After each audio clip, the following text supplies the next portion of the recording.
The breaking news and the best live sport. This is BBC Radio 5 Live. Bizarrely, it's 22 seconds past 9 o'clock. I'm Nicky Campbell, it's your call. Why do some men hate women? That's our starting point for our debate this morning. A series of high-profile women have had abusive sexual threats on Twitter for supporting a campaign to put more women on our banknotes. And the woman behind it has had some terrible things said to her. The messages are too extreme, awful, vile and disgusting to read on the radio. What makes somebody type that out and send it to another human being? What makes men behave like this? 2 female MPs and historian Mary Beard were targeted. She says very ordinary people are behind it. There are some really, really nasty misogynists out there. But I also think that some of these are sad, ordinary people who go back home at night. The family have gone to bed and they sit there with their laptop powering abuse into people's Twitter accounts. Men receive plenty of abuse online too, of course, but why is it so often sexual and violent when women are targeted? Would abuse like this happen to a woman in the street, or is it a particular problem of the internet and the feeling of power that some people appear to have with that mouse in their hand? Mary Beard's tactic was to name and shame the abuser. How should we deal with it? Question: why do some men hate women? 0500 909 693. Call us now. You're with 5 Live from the BBC. Is this Twitter abuse that we're reading about, is it about misogyny, or is it just a chance for pretty inadequate people to abuse anyone and to find a means of doing it? We're asking a question to start off our debate. Why do some men hate women? Caroline Criado-Perez was threatened with rape after her campaign to get Jane Austen on the £10 note. It's a bizarre sentence to even say that, isn't it? Now, 2 female MPs and the historian Mary Beard have been on the receiving end of similar abusive messages just for publicly supporting her. We had Mary on yesterday. Belinda Moore has tweeted to say, why is this an acceptable debate? Assume tomorrow you'll be running, why do some women hate men?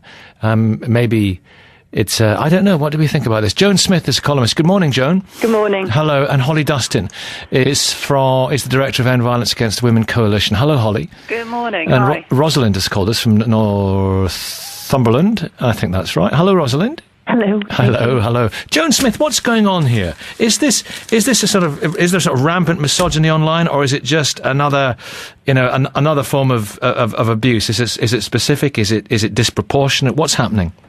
I think there is a wider problem of incivility and the fact that people can now go on social networking sites and very, very immediately broadcast thoughts to the world without having second thoughts and thinking, what on earth are people going to think if I do this? It's the immediacy. The immediacy. Yes, the immediacy is. Yeah. I mean, everyone knows that you have immediate reactions to things, and sometimes they're not very smart.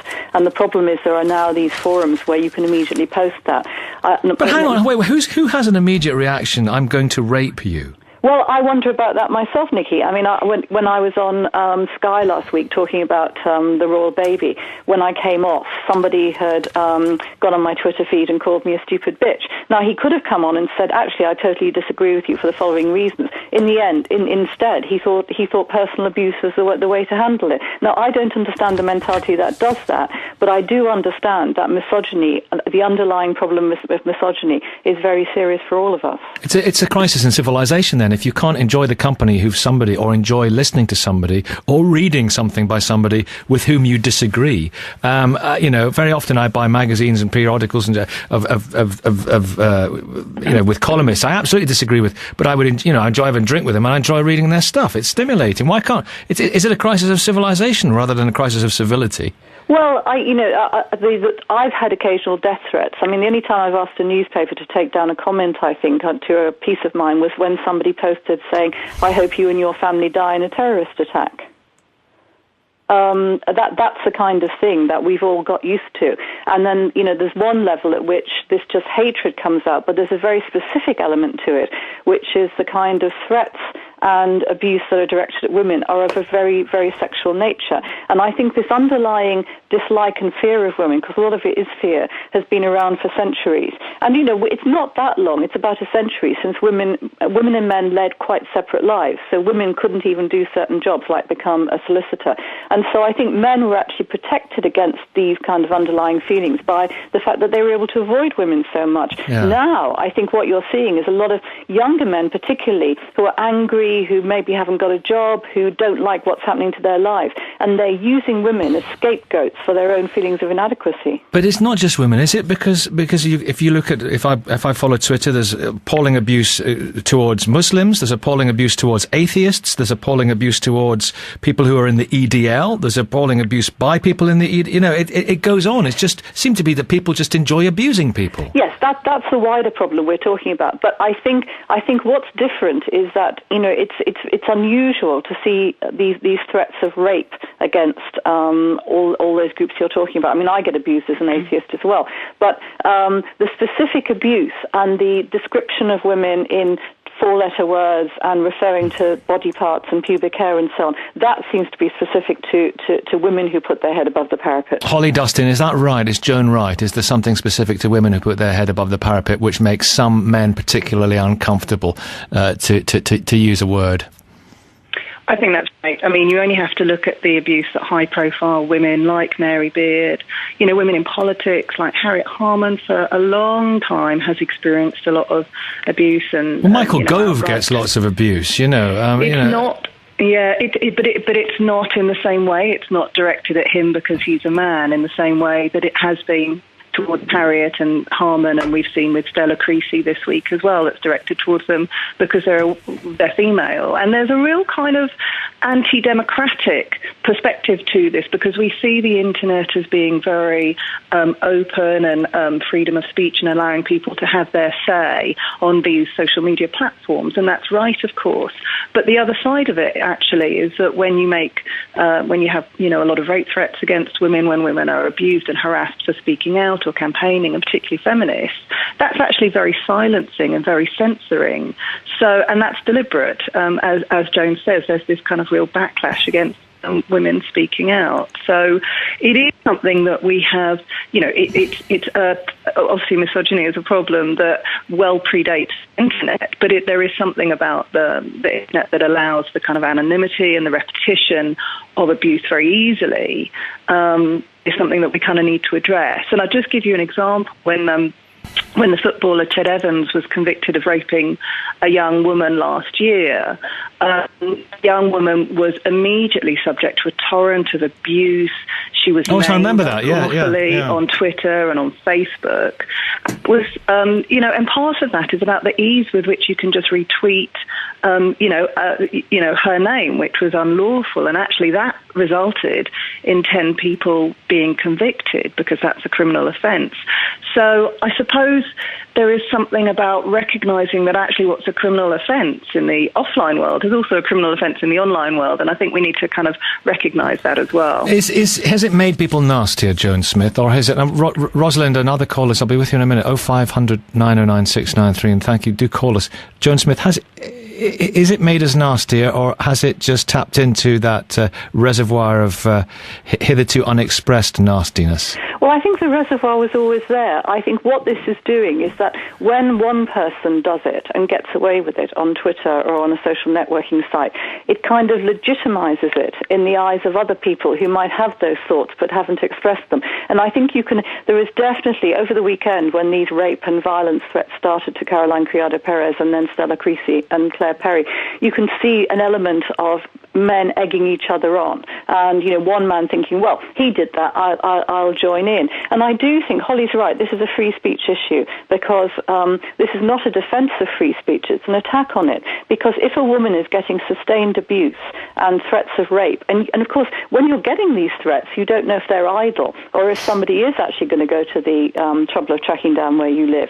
So the effect is a kind of almost like terrorising. And I think that the problem is what message does that send to other women who might be thinking, I'd like to be in public life, I'd like to stand for Parliament or the Council, or I'd like to, I'd just like to set up a site or something like that. Women now know that if they go onto a site like Twitter and they start talking about particular issues, there are kind of buttons that will get pressed. I mean, there's a legitimacy to it on Twitter, though. It seems it has a sort of faux legitimacy, because I remember before I was on the radio, before my 15 years ago now, but when my wife was pregnant with our first child, somebody writing saying, I hope your child is born dead, and things like that. And it was a letter, and I would just, put for goodness sake, and tear it up and threw it in the bin. Yeah. But now it's different. isn't it? Yes, because to write a letter, you've actually got to not just have the thought. You have to get some paper and a pen, and you have to write it, and you have to put it in an envelope and address it, and you have to take it to a post box. And that's a long enough process for most of those people actually to think, I'm not going to bother with this. Yeah. But with Twitter, it's incredibly easy. You just have to pick up your bada boom, bada iPhone. boom, bada boom. Yeah. I tell you what, Rosalind, allow me to go to Paul. We need to hear from a man here. Paul in Manchester. Good morning, Paul. Good morning, Nicky. Thanks for getting in touch. What would you like to say? Well, I think my feeling on this is that I think this sort of stuff's been around for an awful long time. I don't think the human beings have changed much, but I think your last speaker was quite right. It's the immediacy that this technology allows people to, to broadcast these sort of things to a very, very wide audience, where before there'd have just been a sort of an impotent voice shouting in a bedsit. I think this is an issue of technology, not of human beings, in the sense that we cannot evolve as fast as our technology. We can't change and evolve our society as fast as the technology. As fast as the technology. It's it's going to take an awful long time for us to socialise ourselves as creatures. If you think about it, we used to live in very small groups, and if you were abusive, then you'd get it right back at you. But now you can almost be anonymous. Well, it was interesting. The guy who was so insulting to Mary Beard got it right back at him, with people responding to him and then threatening to tell his mother, that he very quickly backed down. And that was a kind of quite an encouraging form of self-policing, wasn't it, of Twitter, of people on Twitter. I think the fact that they had to tell his mum is very telling, actually. But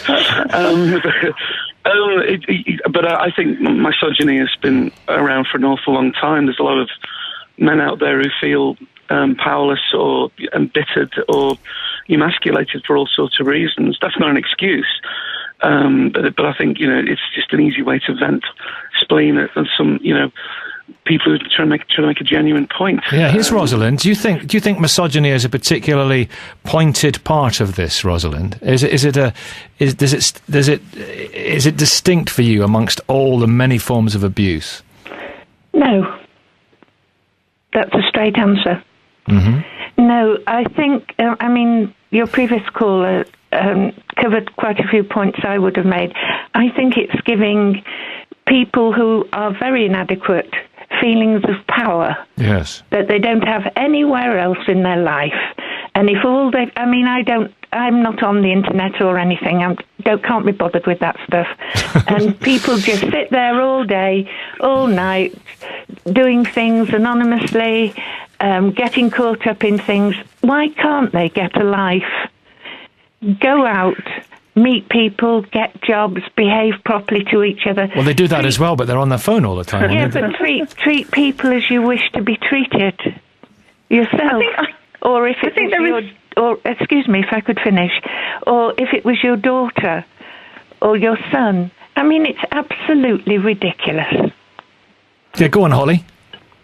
Yeah, I think it's a really great point that you made about the what happened with the person who was being abusive and calling Mary Beard a filthy old slut and so on this week. Actually, you saw this fantastic thing with the community on Twitter standing up for her and calling his behaviour out, and he backed down. And I think that shows the power of social media as well, and of people saying, actually, we're not going to put up with people being abusive towards women or towards any other group. And likewise, in if you see kind of someone being sexually harassed in the street, actually, all it sometimes takes is to say, are you okay? Or are you bothering that person? So I think there is something very powerful about people taking action when they see someone being abused. And of course, these attitudes are quite pervasive in society. But one of the things I've noticed looking through Twitter this week, with everything that's been going on with the rape threats and so on, is there's a certain kind of assumption that it's inevitable that some men will be abusive in this way, and it's really not inevitable. And I think if we call it out, and if we do work with young people in schools around respectful attitudes and relationships towards each other, that will go a long way to creating a more healthy society, and a society where we can all feel free to debate and go online and have our opinions heard without being abused in this really Here's a couple of texts. It's become clear from your programme feminists are over-precious, over-sensitive haters of all men. Let me see another one here. When men get abused, it's the rough and tumble of politics. So a few coming. I love women, but the woman who's moaned and whined all over the media for the last few days has driven me insane. All I keep saying is, why don't you just turn it off? If you don't like what people are saying, stop, expletive deleted, reading it. It's simple. Joan, just react to those texts, Joan. Well, if a woman or a black person or an Asian was going into a cafe which they liked regularly, and they began to be subject to abuse from other customers who were threatening to beat them up or rape them, I don't think we'd say to that person, well, you'll have to find another cafe to go into. And it really worries me, this idea that women should have to, that the victims should have to leave a social networking site because they're being abused. And, it's very like what happens in rape cases where everyone says, why did the women drink? Why did the woman wear that skirt? Why did she go out, on her own? The behaviour we should be looking at is not the victims, but the behaviour of the people who are doing this. And I don't think any of us are saying that it's only happening to women. I mean, I began this by saying it's a wider problem of incivility and the kind of level of abuse that's come into public debate. But, I don't think it helps very much when, we're confronted with women who are being threatened, 50 times an hour with sexual violence to say, why don't you just shut up and leave Twitter? Have you had some appalling? You've had some appalling things said to you after you were on the other day, and it was a royalist debate. I saw some of the knockback, the wash from it on Twitter, as one does. You said some maybe disobliging things about the royal family. It's your right to do so, and you got a wave of hatred, didn't you? Yes, I mean, but you got lots of support too, no doubt. Yes, absolutely, and I did what Mary Beard did, and I retweeted some of it. And again, people. I mean, what's very interesting is how quickly the people who are doing this perceive themselves as victims. And if you retweet it which actually is simply showing a wider world how this person is behaving, and they then start getting people really quite politely saying, "Why do you think it's all right to behave like this?" They don't like it up. They don't like it. No. No, they don't. All right, more to come. 0500 909 693. Thank you. Twitter, why do some men just hate women? And all sorts of other abuse as well we're discussing. And Joan Smith is with us, the whole columnist, excellent columnist, and Holly Dustin as well, the campaigner. And we've got Vera in Liverpool and Simon in Poole and Jonathan in Swansea. Jonathan, good morning. Hello. Are you there, Jonathan? Good morning. Yes, I'm here. Well, what's your point? I think that this incident is actually an irrational and inarticulate response to a very real problem, that is, modern feminism has gone from being a movement seeking equality between the genders to one where women are granted privilege and even supremacy over men, and men feel disenfranchised and even discriminated against by society and feminists in particular. In what circumstances do you see evidence of women being granted supremacy over men? The family courts are a very clear issue, and the fact that fathers do not have equal parental rights as women. So you think feminism has overstepped the mark of merely fighting for equality? Yes, it has. It's gone from seeking equality to seeking privilege. And that's why I feel these women had such horrible abuse about Jane Austen being on the banknotes. It's an inarticulate response but it comes from an inner anger and an inner rage, does it? How did you feel about? I mean, you were okay about Jane Austen being on the banknotes, weren't you? I don't mind Jane Austen being on the banknotes, but I think other people do, because they believe that Jane Austen isn't on the banknotes because of merit, but because of her gender. Right. Who's that? That's me, Joan. Oh, Joan, what's wrong? What? No, I'm just amused by the idea that one of the greatest British novelists is only going to be on a banknote because of her gender. I mean, that's clearly nonsense. I think Charles Darwin was only there because of his beard. I think that... Hang on, wait, Jonathan's coming back. Let me privilege Jonathan because he's a man. Go on.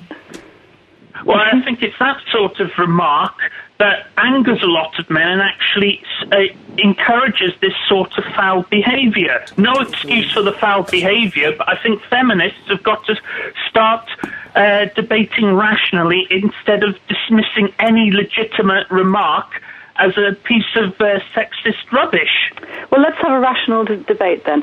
The fact that there are probably something like 6 times as many men in the House of Commons as women. Women cannot be bishops in the established church in this country. There are very, very few women CEOs of the top companies in this country. We don't even have equal pay for women. The vast majority of people who get the minimum wage and work in minimum wage jobs are female. That doesn't seem to me even like a situation of equality, let alone privilege. I never said it was perfect, but I am saying that there is a notable shift in attitudes, particularly at the top of society, which seem to view men as second-class citizens. Nonsense. We actually have legislation in this country which says that that there is gender equality, and we sign international treaties recognising that. What feminists are saying is that we want equality, not that we want supremacy. This is a kind of jibe that we've been dealing with for about 30 years. But it's an accurate. Hang on, I'll come back to Jonathan. I heard Vera. Hi, Nicky. Good morning. Hello, Vera. I mean, I'm not on Twitter. I mean, my daughter says to me, whatever you want to say, Mum, you couldn't say in 140 characters. But going back to I feel quite privileged to be on the radio today with so many clever women and men. But I go back to a few months ago when I was listening to Parliament, BBC Parliament, and the Prime Minister was very dismissive of Nadine Dorries. He told he said he was frustrated or something. Yes, that was it. Right. He told another fellow MP to calm down, dear. Then you had William Hague not shouting, that's the wrong word, saying to a colleague or from another party, obviously, stupid woman. Then you had a lady who was standing up in a particular outfit and people making like tiger remarks behind it or leopard remarks because she was wearing an outfit. Now, that's in Parliament. Casual sexism. This is the thing you're talking about. But, I mean, I don't hate men, and I would hate to think that men hated women. But my husband this morning, when he was listening to you this morning on the radio before he went to work, he said, does this actually go on now in the 21st century, 2013? And I said, well, obviously we're missing out on something here. Maybe we should be on Twitter. I mean, I've got a daughter and I've got a son, and I would hate to think that my son felt about women the way some of these men speak about women. It beggars belief how they can even formulate these thoughts. Well, I watch Mary Bird on the BBC Two, something about Caligula the other evening, and the woman has got the brain of a planet. She's amazing. And I mean, why would anyone want to insult Jonathan, her? why would anyone feel threatened by that? I would be threatened by it. I think it's because most of the women in public life come across as very shrill and bitter and angry, particularly towards men. I'm sorry, just for being men. I disagree. Many people view Harriet Harman as a persecutor of men. Mm-hmm. Do you view? And that contributes to this vile abuse that all women get.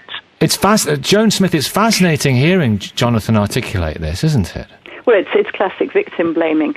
It's what I was talking about before. So we don't look at what the kind of abuse that men are throwing at women. We just say we all know what men are capable of because it's rammed down our throats every day by feminists. But we don't hear what the feminists get up to, which is just as bad. Which is what? I actually... Which is what? All right, Jonathan. Thank you, Jonathan. Let's hear Joan. Thank you, Jonathan, for now. Let's hear Joan. No, I'm just wondering what he thinks feminists get up to, which is as bad as going on Twitter and threatening to rape and murder people. I am co-chair of the Mayor of London's Violence Against Women and Girls panel. I spend a lot of time going to meetings where we talk about, how we can protect girls from female genital mutilation, how we can make sure that women feel okay about reporting rape in the capital city. I don't think that's anything comparable to issuing rape threats. Thank you very much indeed, Joan Smith. Thanks for coming on this morning. Thank you, Holly Dustin. Thank you. And some very interesting calls. It's 9:32. Why do some men hate women? We're talking about this whole arena of Twitter abuse, people feeling able to say things on Twitter and pressing send, things they would never say to someone's face. Where does it all come from? Where's that anger? Where's that hate? What's the source of it all? 0500 909 693. Here's Simon with the weather. Right now we're discussing all the abuse on Twitter. What is it about some men that they hate women so much? Is it just about men hating women, though? Nikki Clark, Disability Rights Campaigner, joins us. Hello, Nikki. Hello. Hi. Simon's in Poole, and Hilary is in Northumberland, and Mark's in Plymouth. Good morning, everybody. Morning. Morning. Oh, yeah. I think, Simon, you've been waiting a while, so I'll come to you first. All right? Okay. All right, on you go. The point I'd just like to make this morning is I'm quite shocked to hear some of the guys that have been coming on and apparently trying to justify the messages and the tweets that have been sort of banding around on Twitter to these sort of three really unlucky ladies, really. It's quite shocking. It just typifies the ignorance that is still so pervasive in our society. It really does.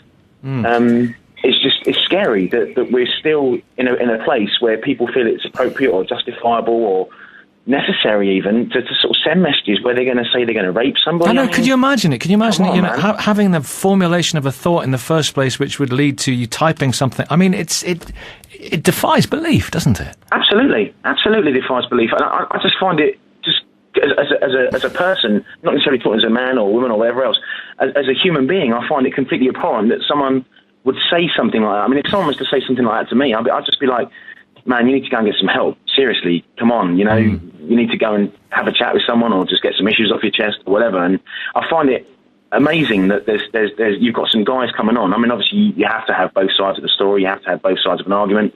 But I just cannot fathom in my mind how anybody can justify sending that kind of abuse. Having a sensible discussion about it, absolutely no problem. But that kind of abuse is just, there's no place for it. Some people just feel so threatened. Nikki Clark, you did fantastic disability rights campaigner. Follow you on Twitter, but you've had over various issues over the years. You've had some atrocious things said to you, haven't you? Yeah, over the 5 years that I've been campaigning online, it's an issue of silencing, effectively. What are they so angry about? Is it because you're a woman? If you were Nicholas Clark, would it have been different, do you think? Oh, I think so. I think definitely. And I think the thing that differentiates it is the way that the abuse is targeted. So I'm targeted for my looks. I'm targeted for, I've had death threats. I've had rape threats. I've had the same range of abuse that people are talking about. And I think I do understand why people feel so strongly about the report abuse button on Twitter, but I do feel that we need to take a greater responsibility, and it's a much, much wider problem because Twitter is the people who are tweeting. There's an issue around anonymity, often, targeting people who are not anonymous, targeting people who are writing about crucial issues.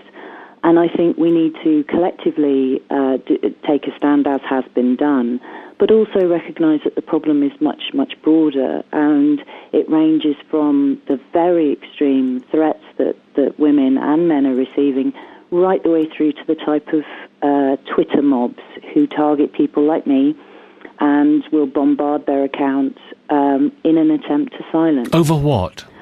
Give us an example. I mean, you had some business. Ricky Gervais, he's a good man, Ricky. And you had a grown-up conversation with him about some use of language a while back. I did. And a lot of people got on your back, and I'm sure Ricky was appalled by that. Tell us about all that. Well, I mean, obviously, the story was around his use of language and a reclamation issue of language that he felt was outdated and no longer used. And, of course, I got all of his fans targeting me, but what was much...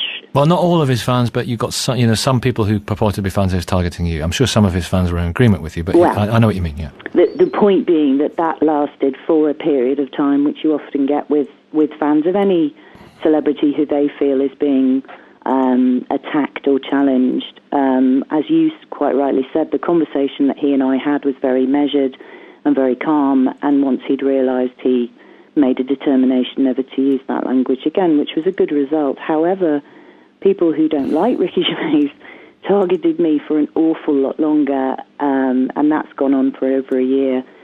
Comedy forum threads that had 37 pages detailing my looks, my writing, everything you can imagine.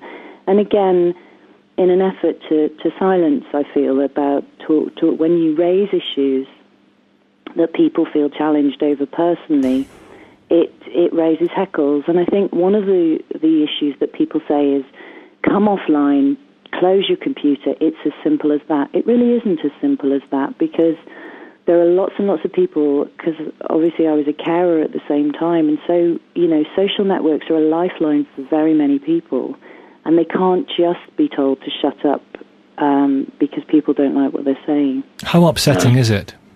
It's devastating. I mean, I find it difficult to talk about because people feel that you're making a fuss about nothing. But actually, it's a much wider issue than that. It permeates everything. You can't unsee comments that have been sent to you. People set up anonymous accounts. They write blogs. I've had blogs, Storyfies. The whole range of things permeates your day, and you want to be able to walk away, but you really can't. And I mean, I have now a harassment folder, which I was advised to keep so that you can detail. And knowing that I was coming on today, I read back through some of the comments, and some of them were about my mum, who was dying of Alzheimer's. Some of them were about my children with autism. A lot of them were about me. But how does this widen debate, and where can we start to draw the line as individuals? Let's speak to Hillary. Stay there. Let's speak to Hillary. What's going on, Hillary? Oh, hello. Hello. I'd just like to firstly say that I agree with everything that everybody said, the last two callers. Yeah. But what I'd like to say is, I don't think that it's particularly men that are cruel to women or abusive. I'd like to say that when you read in the newspapers and you read Amanda Platel or Liz Jones, I think they are equally as abusive, and to people who really can't get back at them. Well, look at all that stuff recently from some women, journalists and columnists, about the Duchess of Cambridge's bump and everything like that. That's what I'm talking about, and I think it's just a sign of society. I think Twitter's just a part of it. I think it is a much broader issue. I think we're just a cruel race of people now, and I think people, even comedians and everybody, just get Ricky Gervais probably as well. They just make a living out of being cruel to people. And Amanda Platel, nobody can get back at her, and it's always about what they look like, the size, what dress they shouldn't be wearing, what they shouldn't look like, and really it's only opinion, and they shouldn't be allowed to do that. But they do, and the people who are on Twitter, at least they go on and they expect some response from somebody. The people who are talked about in the newspapers don't deserve it because they don't ask for it. I'm not saying they do on Twitter, but it's a totally different thing, and I think it's just we're cruel now to people of how they look, the size. What is that all about? We have robust debate on this program, every day. But the minute somebody resorts to abuse, they cross the line. Why can't we just have robust debate and agree to disagree and say, look, I disagree with you. Here are the reasons I disagree with you, and then maybe people don't feel they can do that in 140 characters. Maybe that's something to do with it. Well, Nikki, go on. Sorry, I beg your pardon. I think there's a dehumanising that happens, and that's a dehumanising of whoever the target is. Now, that target can be someone who's a big celebrity like Ricky Gervais, like yourself, Nikki, writers like Caitlin Moran. They are all seen as dehumanised, and I think where we need to step away from it is say nobody deserves this, whether they are an A-list celebrity or whether they are a carer, a campaigner, a disabled activist. nobody deserves this. It's not a popularity contest. And we do need to take personal responsibility. And I would agree that it's not just men targeting women, but women tend to be targeted as women. So as I was saying before, it's using fears, using personal abuse around looks, that these are the areas where we have to recognise it. And I actually had a conversation with someone who was trolling me, who had totally dehumanised me and not viewed me as a person. And they were mortified by their own behaviour, because there is a sort of Lord of the Flies mentality that surrounds it, where everybody gets carried along, like with these mobs who attack people on Twitter, and everybody's stepping away from that collective behaviour and actually looking at themselves and thinking, would I appreciate being spoken to? Well, it's like a kind that? of, when they're confronted with that kind of cognitive dissonance, and they realise it's actually a person. And we've all done it. Many of us have done it, and then they end up following you and being great friends. You know, and it can happen. You know, it can happen. Listen to this now. I'll come back in a minute. 9:50. Let's have some trouble. Here's Michelle. This is 5 Live Breakfast. Your call. Nikki's still with us. Nikki Clark. We've got Mark in Plymouth and Mark in Yorkshire, and Alex Shelbrooke, the MP, has called us to. Alex Shelbrooke, hello to you. Good morning, Nicky. Hello. Right, Mark in Plymouth, what would you like to say? Hello. Hi, listening to the debate is very interesting. Firstly, what's been said already, the comments on Twitter are disgusting. Unfortunately, you'll always get a number of people who behave in an outrageous manner. That's why we have law enforcement. But I would like to say that there's an awful lot of abuse, domestic violence against men. And in actual fact, the charity group Parity in July back in 2010 published a very in-depth report called Domestic Violence, the Male Perspective, and they found that 40%... we discussed that the other day, We acknowledge that as much as we can, was against men, So I do think there's a factor there where the comments were made on Twitter are actually disgusting. Those people, in my opinion, should be locked up. But what tends to happen is that people then use that extreme example and then say, women haven't got the same rights, etc., in employment and so on and so on. I see cases where it isn't anywhere near as exaggerated as that. For instance, in the public sector, where I do a lot of work, in some organisations I work in, literally 90% of the employees are female. And the comment I hear quite often is, we don't employ men in these roles because they can't multitask, which is completely unscientifically proven. Men multitask in air traffic control. That's a job where you multitask. But I think there is a barrage against men and belittling men. And this has got nothing to do with these comments on Twitter, by the way. They're outrageous. They're disgusting. But what some people do, if you want to call them feminists or whatever, they will jump on the bandwagon with this horrible example and then magnify it and add these other aspects in, which I don't think is fair. Okay, let's go to Alex Shelbrooke, the MP who's called us. Do you get a lot of abuse, Alex Shelbrooke? Yes, Nicky. One of the reasons I phoned in was because to make the point about the behaviour people exhibit on Twitter is something they simply wouldn't do in their normal life. And one of the examples I can give you is, I'm afraid you'll have to use your imagination, but the word began with C, and I obviously wouldn't repeat it on the radio. Was it conservative? It was a much shorter version. Sorry, I couldn't resist it. And the person who tweeted that to me was a school teacher. And you think, well, if that sort of behaviour went on, I mean, first of all, can you imagine the outrage if I was to use that word now, live on air? The fact that people think that they can just take to Twitter and use words like that is outrageous. But it's taken, I'm afraid, these most abhorrent and disgusting comments against an MP like Stella Creasy, who's one of the most hard-working MPs I know. She's led the way on the moneylenders and wongers and people like that. She really does a lot of hard work, and she gets that sort of abuse. Well, all MPs are getting that sort of abuse, but I want to move on from that and say, what is it in people's psyche that a school teacher would take to the airways effectively and use words like that? Have you had a chance to confront them? No, because they were anonymous. It was just the fact that they were complaining about... Well, why don't you phone the school where they work? Why don't you can't find that out? No, you can't find it out. It's anonymous. The only reason I know they're a school teacher in the constituency was because it was identified that they lived in my constituency, and it was identified that they were a school teacher. It didn't identify who the person was. That's why this report abuse button would be quite useful. Because I've got in touch with her a couple of times. I've got into a bit of a detective work. I like all that sort of thing, and it's quite easy to find out a couple of clicks where somebody works, copy their tweet to their boss, and then you get a letter of apology, you know. If it's particularly vile, allow me to come to Mark in Yorkshire. I think he's going to back you up with some of the points about abuse. Go on, Mark. Hi, yeah.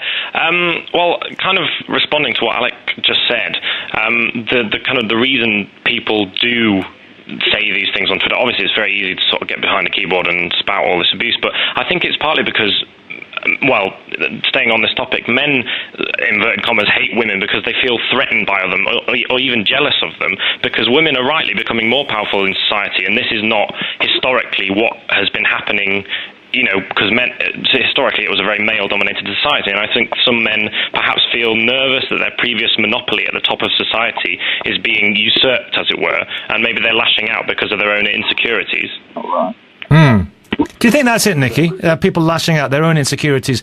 Do we see these people as inadequate, or do we see them as dangerous, Nikki? I think it very much depends what they're doing. I think putting people's home addresses online, that is definitely dangerous. I think there was also an example, as we saw with what happened to Mary Beard, when that guy was challenged by his mum being told, I mean, he was most definitely inadequate. So I think there's part of the tall poppy syndrome. I think it's...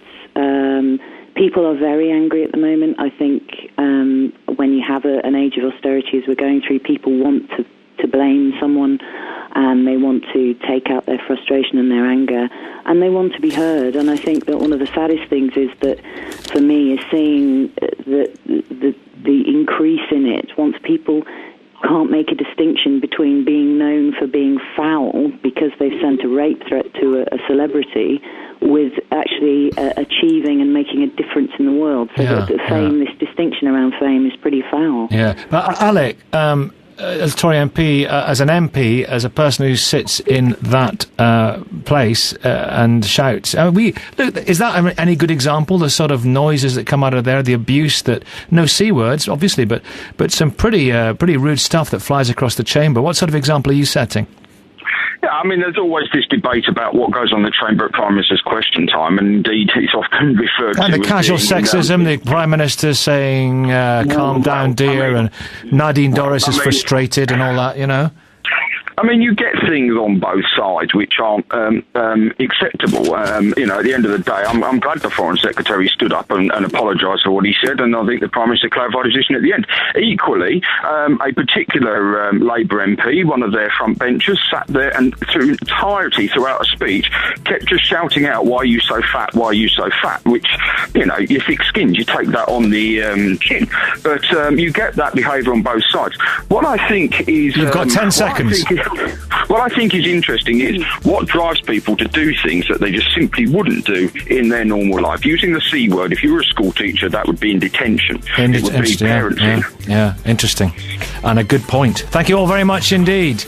And Victoria is next. Have a really good Tuesday. I'll see you tomorrow morning. Ellie will be here at 6. Wait, who has an immediate reaction? I'm going to rape you. Well, I wonder about that myself, Nikki. I mean, when I was on Sky last week talking about the royal baby, when I came off, somebody had gone on my Twitter feed and called me a stupid bitch. Now, he could have come on and said, actually, I totally disagree with you for the following reasons. In the end, instead, he thought personal abuse was the way to handle it. Now, I don't understand the mentality that does that, but I do understand that misogyny, the underlying problem with misogyny, is very serious for all of us. It's a crisis in civilization, then. If you can't enjoy the company of somebody, or enjoy listening to somebody, or reading something by somebody with whom you disagree, very often I buy magazines and periodicals and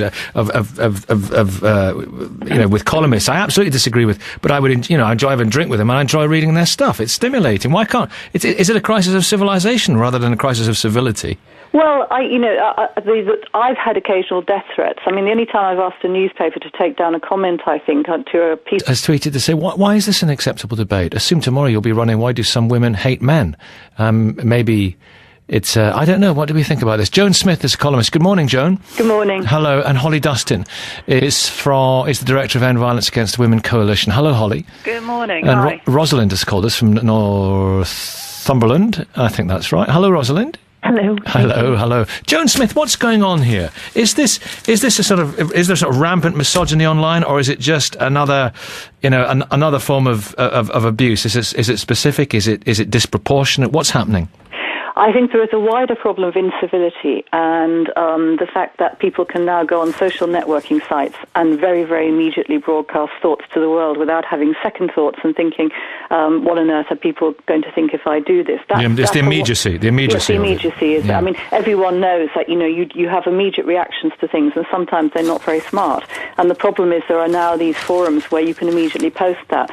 But hang on. For breaking news and the best live sport. This is BBC Radio 5 Live. Bizarrely, it's 22 seconds past 9 o'clock. I'm Nicky Campbell, it's your call. Why do some men hate women? That's our starting point for our debate this morning. A series of high-profile women have had abusive sexual threats on Twitter for supporting a campaign to put more women on our banknotes. And the woman behind it has had some terrible things said to her. The messages are too extreme, awful, vile and disgusting to read on the radio. What makes somebody type that out and send it to another human being? What makes men behave like this? 2 female MPs and historian Mary Beard were targeted. She says very ordinary people are behind it. There are some really, really nasty misogynists out there. But I also think that some of these are sad, ordinary people who go back home at night. The family have gone to bed and they sit there with their laptop powering abuse into people's Twitter accounts. Men receive plenty of abuse online too, of course, but why is it so often sexual and violent when women are targeted? Would abuse like this happen to a woman in the street, or is it a particular problem of the internet and the feeling of power that some people appear to have with that mouse in their hand? Mary Beard's tactic was to name and shame the abuser. How should we deal with it? Question: why do some men hate women? 0500 909 693. Call us now. You're with 5 Live from the BBC. Is this Twitter abuse that we're reading about, is it about misogyny, or is it just a chance for pretty inadequate people to abuse anyone and to find a means of doing it? We're asking a question to start off our debate. Why do some men hate women? Caroline Criado-Perez was threatened with rape after her campaign to get Jane Austen on the £10 note. It's a bizarre sentence to even say that, isn't it? Now, 2 female MPs and the historian Mary Beard have been on the receiving end of similar abusive messages just for publicly supporting her. We had Mary on yesterday. Belinda Moore has... of mine was when somebody posted saying, I hope you and your family die in a terrorist attack. That's the kind of thing that we've all got used to.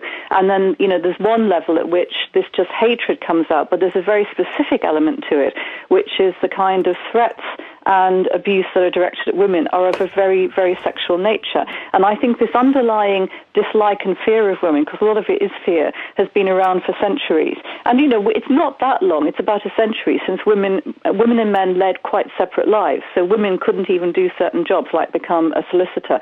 And so I think men were actually protected against these kind of underlying feelings by the fact that they were able to avoid women so much. Yeah. Now, I think what you're seeing is a lot of younger men particularly who are angry, who maybe haven't got a job, who don't like what's happening to their lives, and they're using women as scapegoats for their own feelings of inadequacy. But it's not just women, is it? Because if you look at, if I follow Twitter, there's appalling abuse towards Muslims.